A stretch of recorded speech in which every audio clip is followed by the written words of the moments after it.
What would you do if one of the most dangerous men in the cartel was waiting for you in your own kitchen? Nacho arrives at his restaurant after a long day, expecting everything to be normal. But the moment he walks inside, something feels wrong. As he enters the kitchen, he freezes.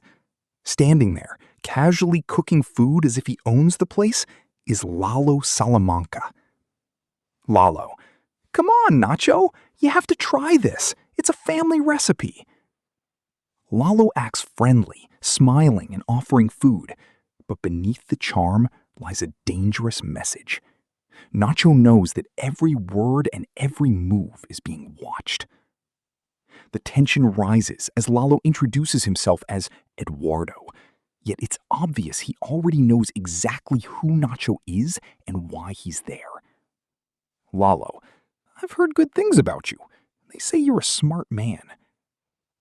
For Nacho, this isn't a friendly visit. It's a warning. One wrong answer could change everything.